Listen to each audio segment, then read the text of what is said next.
حضرت ابراہیم علیہ السلام نے ایک مرتبہ سفر کیا، ادھر دیکھا سمندر ہے، تو سمندر کے کنارے آپ موجود تھے، وہاں پر ایک شخص مرا پڑا تھا۔ آپ نے دیکھا کہ جب پانی آتا ہے، وہ بندہ جو مردہ حالت میں موجود ہے، اس کے جسم کو مچھلیاں کھانا شروع کر دیتی ہیں، اور جب پانی اتر جاتا ہے تو جنگلی جانور آتے ہیں اور جنگلی درندے آتے ہیں، اس کو کھانا شروع کر دیتے ہیں، اور جب جنگلی درندے چلے جاتے ہیں چیر پھاڑ کرنے والے، تو پھر پرندے آ کر اس بندے کو کھانا شروع کر دیتے ہیں۔ اب یہ بڑا تعجب خیز ایک واقعہ تھا، بڑی عجیب ایک صورت تھی کہ پہلے تو اس انسان کو مچھلیوں نے کھایا، پھر اسی انسان کو جنگل کے درندوں نے کھایا، پھر اسی انسان کو پرندوں نے کھایا، تین مختلف چیزوں نے اس کو کھایا، اور اس کا جو گوشت تھا، جو ماس تھا، وہ ڈیوائڈ ہو گیا تین مقامات۔ تو اب یہاں سے یہ واقعہ شروع ہوتا ہے۔ واقعہ کیا ہے؟ اللہ فرماتا ہے وَإِذْ قَالَ إِبْرَاهِيمُ رَبِّ أَرِنِي كَيْفَ تُحْيِي الْمَوْتَى۔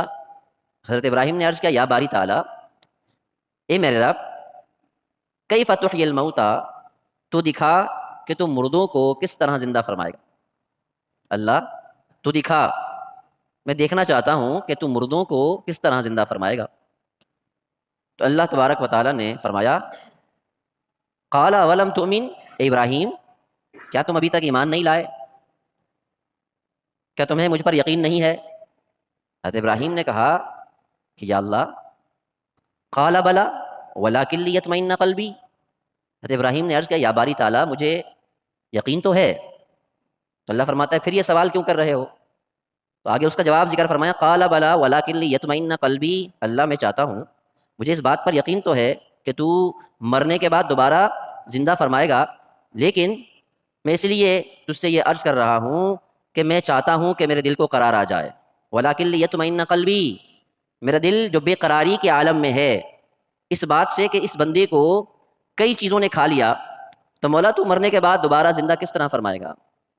اب اللہ رب العزت نے حضرت ابراہیم کو ایک طریقہ ارشاد فرمایا۔ وہ کیا طریقہ تھا؟ وہ طریقہ یہ تھا، اللہ نے فرمایا قال فخذ اربعۃ من الطیر فصرہن الیک، ابراہیم ایسا کرو، پرندوں میں سے کوئی 4 پرندے لے لو، پرندوں میں سے کوئی 4 قسم کے پرندے لے لو، پھر تو اللہ تبارک و تعالیٰ نے فرمایا پھر انہیں اپنے ساتھ مانوس کر لو،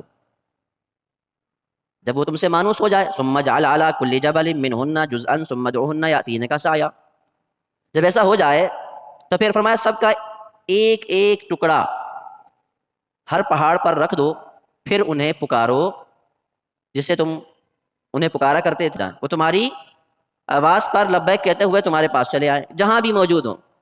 تو اللہ نے فرمایا جب ایسا ہو جائے پھر فرمایا ان کا ایک ایک ٹکڑا ہر پہاڑ پر رکھ دو اور پھر انہیں پکارو، وہ تمہارے پاس دوڑے چلے آئیں، وہ تمہارے پاس دوڑے چلے آئیں گے۔